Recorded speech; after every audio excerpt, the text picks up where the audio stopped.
Megan Reed. Welcome to NACI News. I'm here to tell you the top news stories for the week. Times are changing at NACI. The new communication device policy is one of the major changes in the new school year. We had reporter Destiny Boswell in the hallway to find out what staff and students think of this new policy. Hi, this is Destiny Boswell here, and I'm in the hallways of NACI to talk to the students and teachers about the new cell phone rule.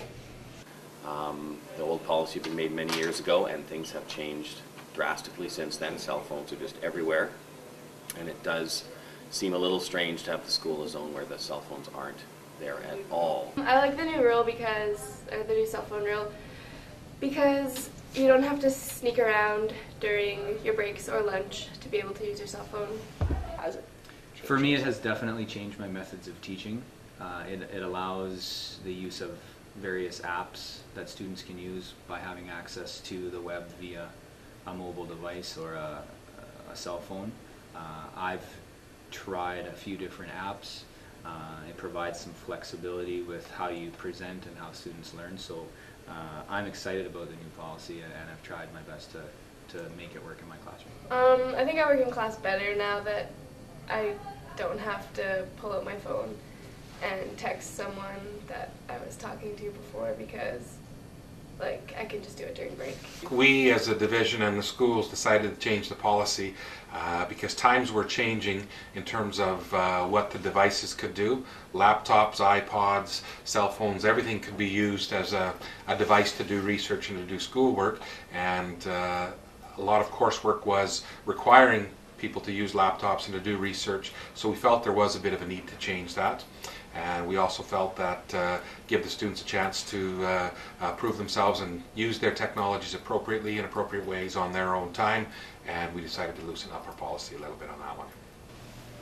What I think of the new cell phone policy is I think it's better than the old one, because instead of having to ignore everyone all day, you can text them during lunch or break instead of class, and you're not interrupting anything. Has your focus in class changed since this rule? Nope. Hi, this has been Destiny Boswell at NACI with the... Ow! Okay, back to you, Megan. We've recently received our last year's yearbooks. Most students take yearbooks for granted. But have you ever wondered what kind of work goes on behind the scenes into making a yearbook a success? Students are buzzing with excitement over their new yearbooks. My role in the yearbook is to take photos and to also edit the pages. My role in the yearbook is editor, so I basically do everything, clearly more than Eva. With the yearbook at NACI, I'm a staff advisor along with Mr. Gadet. I wanted to take on this job because I enjoy taking pictures, and I'm a really big computer whiz, so I'm good with computers and all that. I wanted to take on this job because it looked like fun, and I like to work with pictures. I wanted to take on the job as staff advisor of the yearbook, or assistant, because I had 6 years of experience from a high school yearbook in Gladstone, so I thought I might be able to help out that way. Some challenges I face are that sometimes there's a lot of events going on and I have to be there for every event, and it's taking time out of my schedule and stuff like that. Some of the challenges I face is trying to find time to do it and the lack of numbers we have.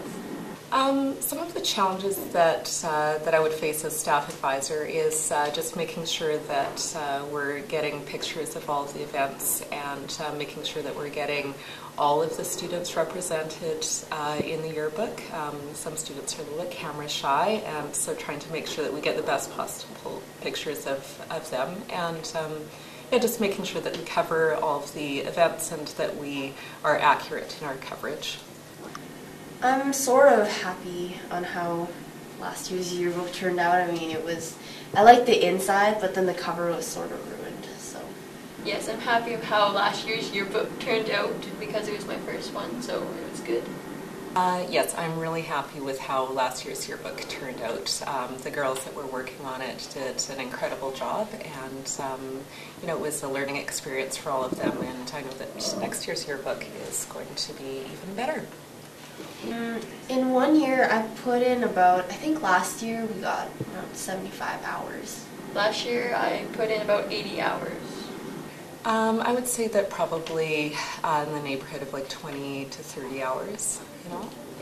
Looks like this edition of the yearbook was a great success. This is Brooke DeConing from NACI. And now we go to Brooke with sports.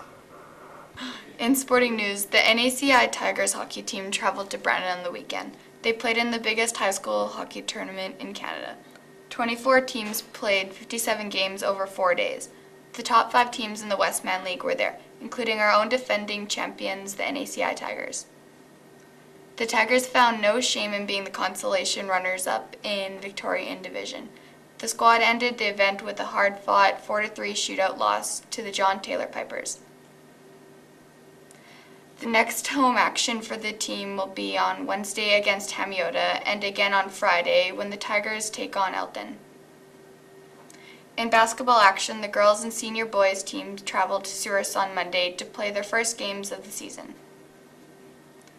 The boys track team received some exciting news last week. The team has been selected to represent Manitoba at a national track meet in Toronto this spring. As part of this honor, the Team Manitoba provincial coaches will be coming to Neepawa to help train our athletes.